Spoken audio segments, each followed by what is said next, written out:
नमस्कार दोस्तों, मैं आपका स्वागत करता हूं अपने YouTube चैनल में जिसका नाम है मनु कोचिंग सेंटर। आज हम बच्चों 12th class physics chapter first, आज हम इसमें कूलाम के नियम के बारे में बात करेंगे जो बेसिक से लेकर अपर लेवल तक होगा। हम कूलाम के नियम के बारे में जानते हैं। कूलाम ने जो बच्चों बिल्कुल कॉपी करी थी, न्यूटन के नियम की कॉपी करी थी, क्योंकि न्यूटन ने क्या बताया था। न्यूटन का आपने सुना होगा 11वीं क्लास में गुरुत्वाकर्षण का नियम। तो न्यूटन ने जो बताया था बच्चों, ये दो कोई भी बिंदु है जिन पर द्रव्यमान m1 और ये m2 है, ठीक, और इन दोनों के बीच की दूरी क्या है, r है, ठीक। ये किसने बताया था, न्यूटन ने, ठीक है।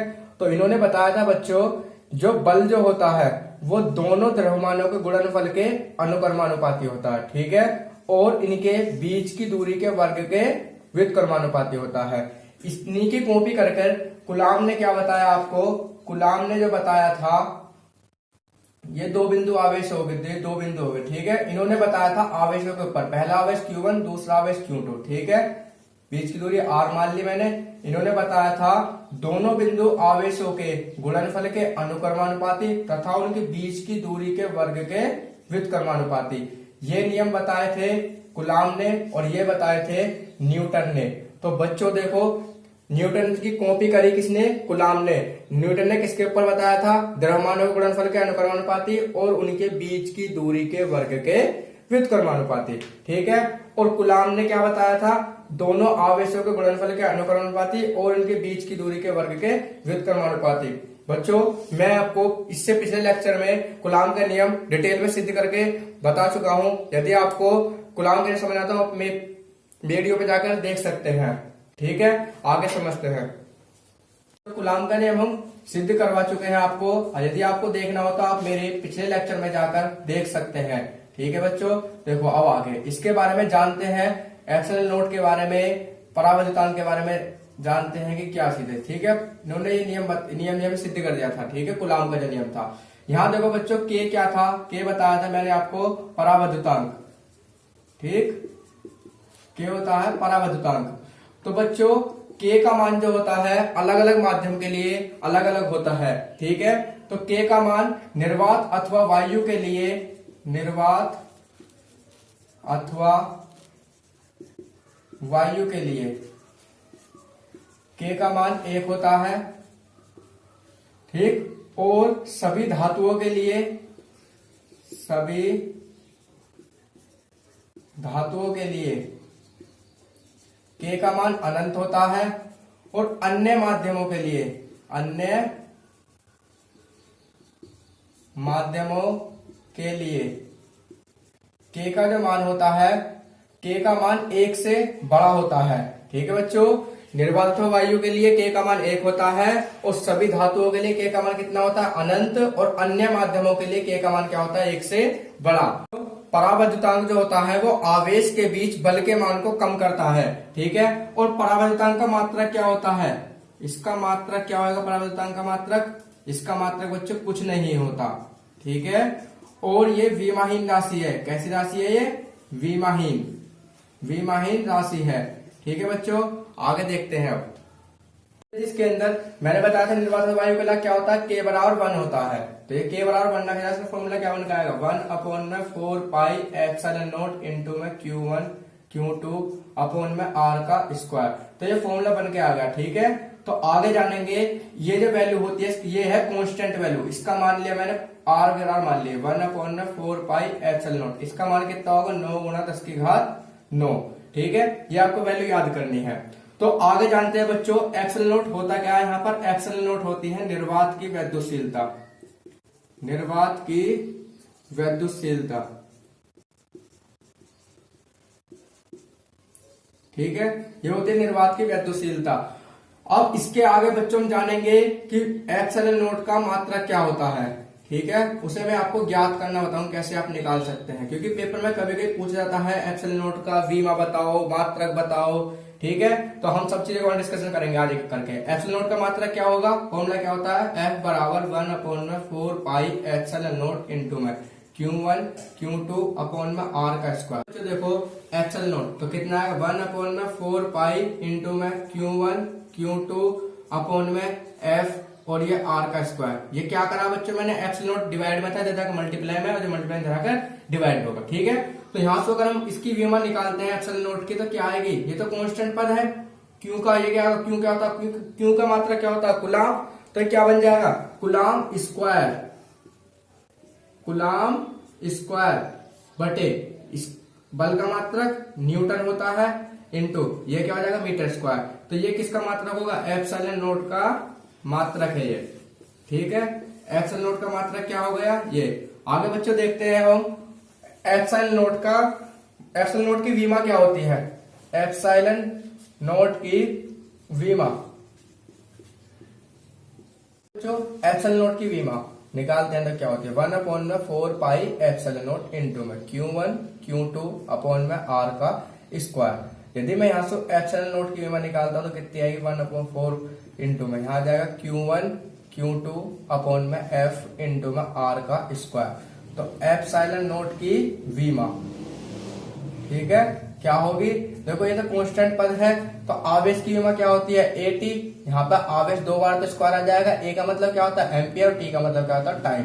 बल की विमा क्या होती है, ML_T-2, और आर की विमा क्या हो जाएगी, L का स्क्वायर। ठीक है, तो यहाँ आप विमा निकालोगे बच्चे, सोल्व करो, कितना आएगा, M की -1, L की -3, T की 4 और A का स्क्वायर। ठीक है, ये बीमा होगी किसकी, एप्सिलॉन नॉट की बीमा होगी ये। सही है, आगे बच्चों अगर मूल मात्रक देखें तो क्या होता है, इसका मूल मात्रक जो होता है बच्चों, मूल मात्रक होता है इसका किलोग्राम इनवर्स मीटर की क्यूब और सेकंड की 4 और एम्पियर स्क्वायर। ठीक है बच्चों, देखो बच्चों आगे एप्सिलॉन नॉट का मान, एप्सिलॉन नॉट का मान क्या होता है समझते हैं। आगे आपने पढ़ा होगा, मैंने बताया था 1/4 बाई एप्सिलॉन किसके बराबर होता है, 9 × 10 की घात 9 के बराबर। तो हमें यहाँ पे एप्सिलॉन नॉट निकालना है, तो एप्सिलॉन नॉट कितना है, 1/4 पाई, ठीक है, 9 × 10 की घात 9।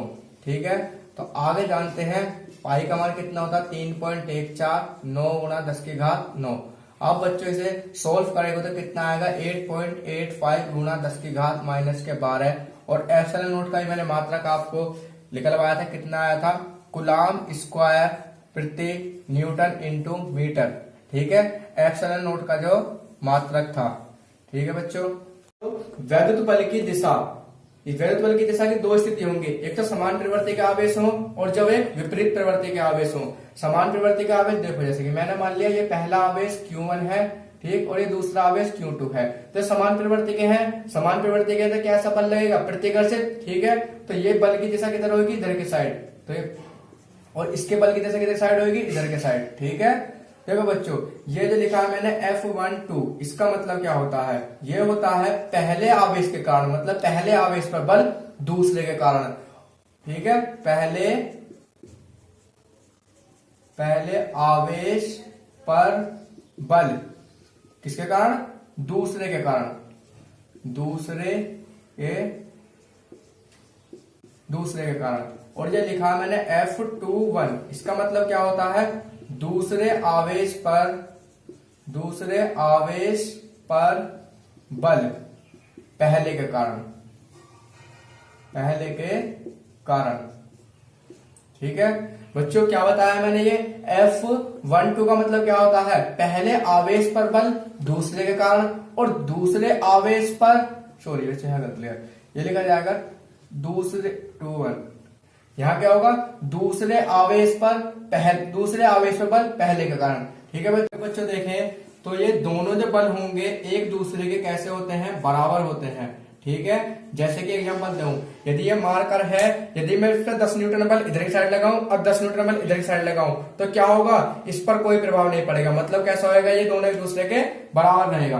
तो अब देखो विपरीत प्रवृत्ति के हो जाओ, जब विपरीत प्रवृत्ति हो तो कैसा होगा, देखो दो बिंदु आवेश हो गए, ये मान लिया हमने Q1, ये प्लस का है और ये वाला माइनस का है, तो इसकी जो दिशा होगी बच्चों इधर की साइड होगी, उसकी दिशा इधर की साइड होगी। क्यों, क्योंकि देखो ये कैसे बल लगाएगा इस पर, ये दोनों कैसे करेंगे, आकर्षित बल, क्योंकि दोनों की प्रवृत्ति कैसी है, विपरीत, और विपरीत प्रवृत्ति में बल कौन सा लगता है, आकर्षण बल। तो यहाँ क्या लिखा जाएगा, F12, इसका मतलब बच्चों बताया था मैंने, पहले आवेश पर बल दूसरे के कारण और दूसरे आवेश पर बल पहले के कारण।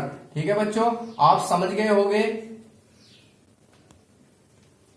वैद्युत बल की गुरुत्वाकर्षण बल से तुलना, क्योंकि बच्चों हमें न्यूमेरिकल करते समय की जरूरत पड़ती है फॉर्मूले की। देखो कैसे करेंगे इसकी तुलना। अगर मैं देखो विद्युत बल का फॉर्मूला क्या होगा, विद्युत बल का, ठीक है, तो वो होगा आपका, मैंने मान लिया आर था कांस्टेंट हमारा, तो यहाँ क्या जाएगा Q1 Q2 और अपॉन में आर का स्क्वायर। ये समीकरण फर्स्ट होगी।